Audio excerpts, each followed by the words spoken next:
Additions were the reason we won the championship in 2022. The signing of Otto Porter, the signing of Nemanja Bjelica, the signing of Gary Payton II. Those new additions are what took us from a borderline play-in team to a championship team. I always tell people, and I'm sure y'all have heard me say this before, championships are won 6 through 10. Championships aren't won 1 through 5. We see great 1 through 5s all the time, and everybody in the world is like, uh-oh, watch out for that team. Look at that starting 5. How are you going to beat that team? And then you get in the season and they lose in the first round, and you realize like, they ain't that good. That's because they were 1 to 5 dominant. The teams that you see that got a really good 1 to 5, but they're 6 through 10 is strong, those are the teams that are going to compete for championships. And so when you're speaking of the new additions, when I look at guys like DeAnthony, Kyle Anderson, Buddy, that's Nemanja Bjelica, Otto Porter. Those are guys that come in that you know. I know exactly what I can sit here and tell you right now exactly what those 3 guys are going to bring to this team. We know. I know when we talked about the level of consistency with the young guys. I know the level of consistency that they're going to bring that at. That's what helps you get to conference finals, NBA finals. It's those guys. And no one ever gives them credit. You know, it's the Derek Whites of the world. And Derek White been getting a lot of credit over the summer, right? Like, he ended up starting for the Boston Celtics. But he was really brought in to be like 6th, 7th, 8th man, right? Like, that's the stuff that really pushes you over the top. Al Horford. Like, Al Horford wasn't supposed to start on that team. Like, Porzingis was supposed to be the starter, right? Which makes Al Horford your 6th, 7th, 8th, and 9th man. That's how you win championships, when you strong there. And so when I look at the new additions on this team, they're proven guys that's respected around this league, guys that you know what they're going to bring every night. And last time we added guys like that, we did what we love to do. So I like it. Thanks. Just like I actually had the time this summer to put the work in on it. And as a professional athlete, whenever you're healthy in the summer, like, it's one of the best feelings in sports. But I just worked a lot around the rim, just getting consistent with that, getting fluidity in that one motion, feeling comfortable with that a lot around the rim. It was super tedious, but like it started to pay off. Then I, got the 15 feet, working on that with the same mechanics, not losing my mechanics, and then eventually we were able to work our way out to the 3-point line, and then it was just reps and reps and reps, and just getting comfortable with my shot, really, and then, just putting the work in, really, workouts, shooting while I'm tired, things like that. And I think I'm at a pretty good place with it, ready to go into the season. What inspired you to retool it now? I just, last season, obviously, I shot the ball horrible, but the season before that, I shot 40%. I put a ton of work in to shoot the ball well that season. Not on a lot of attempts, but, I put a lot of work in. Then last summer, I just didn't have, I wasn't healthy enough to work on my jump shot all season, so my mechanics were all messed up. There was a lot of stuff going on in my head. But like I said, being healthy enough to work on it this past summer is just that, that's going to help out my game a lot. So, I just had to get back to putting the work in, really. And what role do you see yourself as having? How do you see yourself fitting into this team and the way they play? I'm good, Rick. How are you? Everything's good. Good. Good to see you, Kyle. Good to see you. I think just bringing to the table what I've done my whole career, being an unselfish player, being able to, I think one of my best traits is being able to play with a lot of other good players. So I'm going to be out there on the floor with a lot of guys who can score the ball. I'm going to facilitate, get them the ball, and then, focus on playing hard, defending, rebounding, things like that. Just that's some of the things from the outside looking in, you see the Warriors do at a really high level, and I think I can help out with that. I think overall it's a sad situation because sports franchises in any city are to to borrow a line from a good friend of mine, it's a sense of hope and inspiration for a community. Whenever you start a year, it's like, you know, a galvanizing, a way to galvanize, you know, again, that hope and that unity, that togetherness, and having something to look forward to, and not just what it does for the, you know, the economics of that city, and what Oakland has meant to me, is to say the least, it's been huge, just in the way that, you know, I came up in this league, and being able to play in front of that fan base for the, you know, those 10 years, and knowing the history of the A's, the Raiders, and the Warriors there.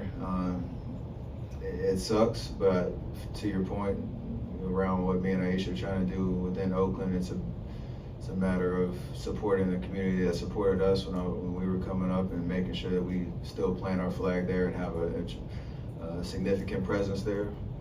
But, you know, it is unfortunate that there aren't any, you know, more professional teams that are representing Oakland.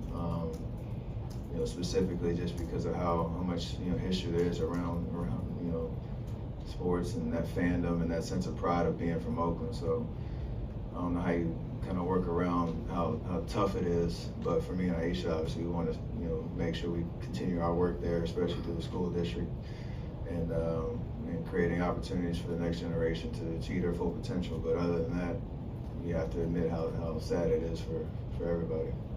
When you play the Mavs, I mean, how are you guarding Klay? I'm running through his chest. Yes, you are. And are you gonna like trash talk him, or? Of course, he is. It's my brother, but he not with us. Like Kobe Powell moment He situation. not with us. He with the ops. So we got a little goodie bags, you feel me? We got a mini Lego set. I love Legos. I'm like, lotion, gotta have lotion. We got some chapstick, clutch. Need a chapstick. And we just got a whole bunch of candy. A whole bunch of candy. Sour Patches, Twix. Kyle Anderson, man, welcome to the Bay, man. Welcome to the Bay. You already know. You already know.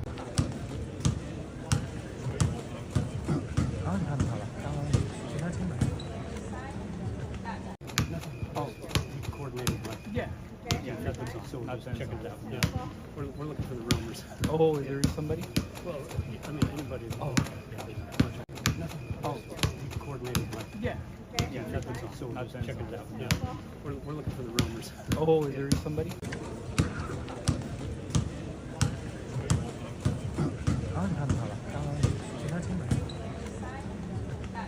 Nothing. Oh, coordinated. Yeah. Yeah, nothing. So I was checking it out. Yeah, we're looking for the rumors. Oh, is there somebody? Well, I mean anybody. Oh. What's up, Dub Nation? Draymond Green here, checking in from Media Day. We back at it. This is day one of many, but the beginning, the championship year. Let's go. Let's get it. Love y'all. I gotta like step back like this. Let them get comfortable. You can start in the back and come. Okay, start back up. Are you arguing with the photographer? She's the boss. She's the boss. What'd I say? What'd I say? Your boss.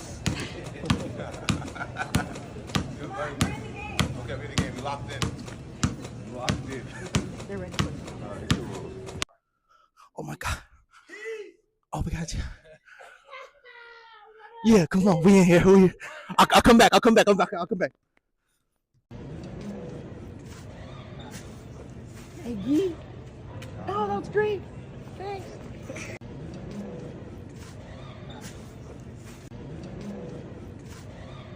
There's two crocodiles swimming towards you right now. What are you gonna do? Are you gonna split the crocodiles? You're gonna go right in between? Are you gonna detour? What are you gonna do? Okay, he's going the other way. Look, he's going the other way. He's doing a little 360. Oh, come on back here. Hold on. P.Lo, Andrew Wiggins, handshake battle. Let's dim the lights. Let's go. It's go time. Oh, turn around.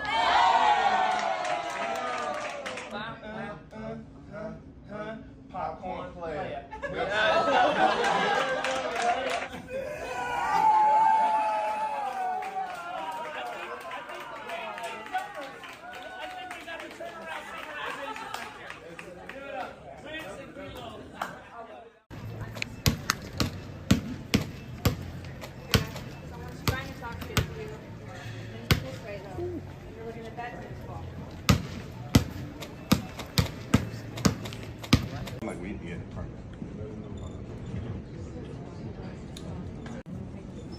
Yeah, now or never, you know. So you been practicing in the mirror? They don't make you doing like we did.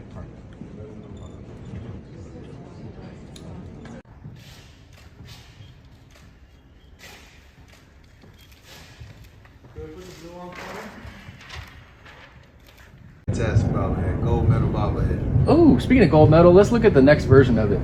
Let's go. Oh, shoot! That's fire. Amazing. Isn't it? Do you want it? I can keep it? You can keep it. For real? Yeah. Okay, that's what it means. I like it. That means bubbles are in your future, y'all. Come on. Right. Give it up right there. Buddy Hield, Moses Moody. Compliments! Come on, give it. Go.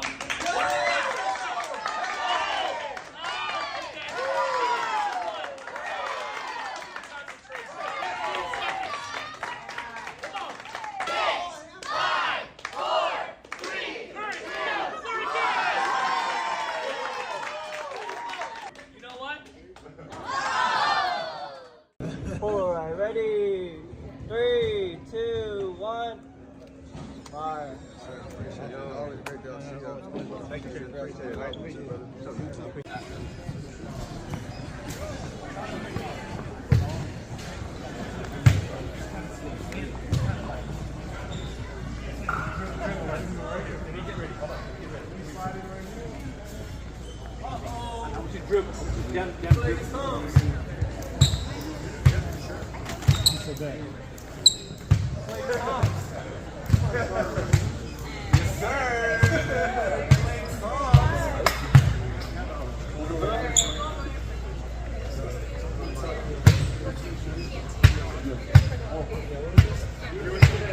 Good to go? Feels really good.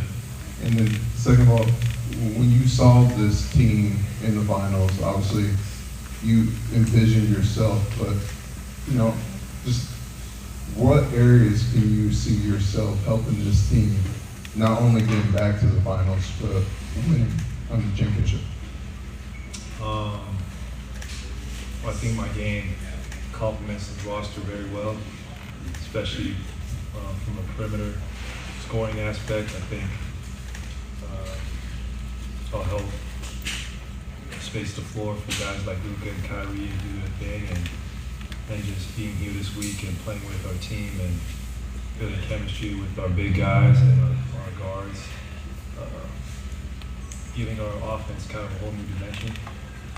And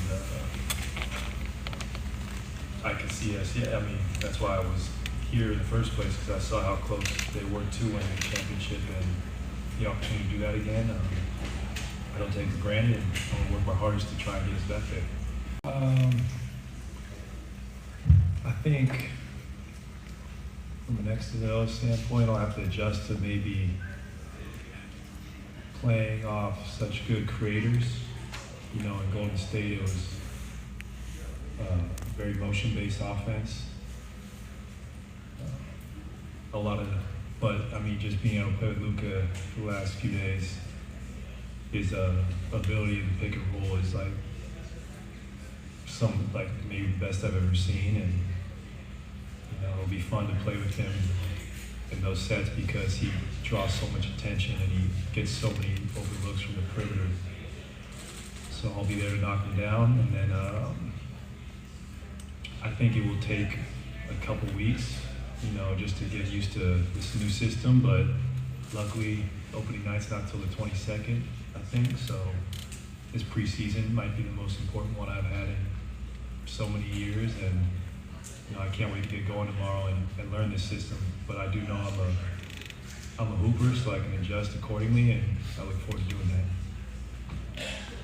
It kind of adds a whole new dimension to our team, being able to have a player like me who can draw the defense just by cutting through the lane or using an off-ball screen, a pin down, and taking two defenders with me.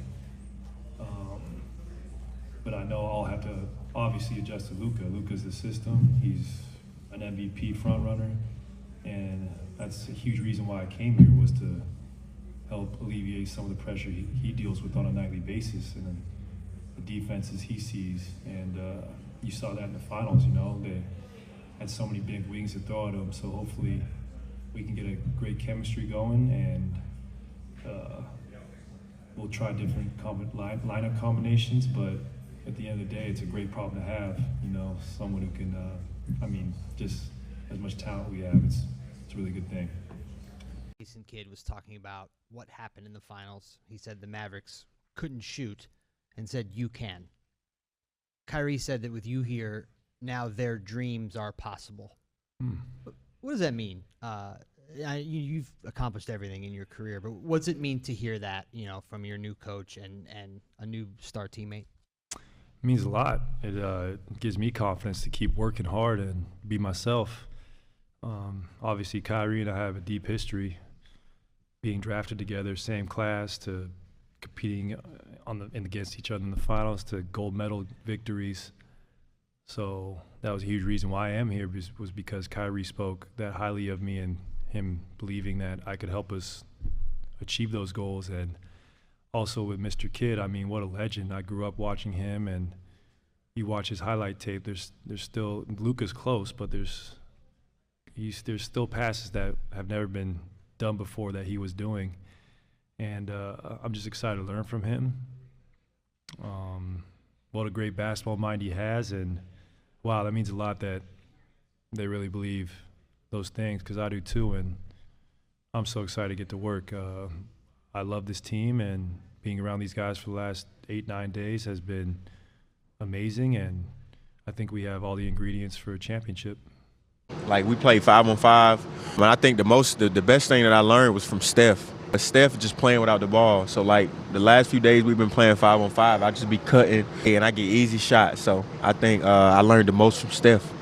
You saw, I mean, the whole world saw Steph do the night-night in Paris, and now you've seen Messi doing it. You're seeing golfers do it in competition. How cool is that moment? I mean, he's done it before, obviously, but that moment made something very cool, I think, graduate to iconic. Yeah, for me, it's just realizing that it's his first one. And then do that on that stage, and it being your first one. You know, I always make the joke that Steph was my rookie in the Olympics. But for him to do that, you know, that was pretty iconic. I mean, the resume speaks for itself, and the person that he is. So it was only due time until he would have another iconic moment like that.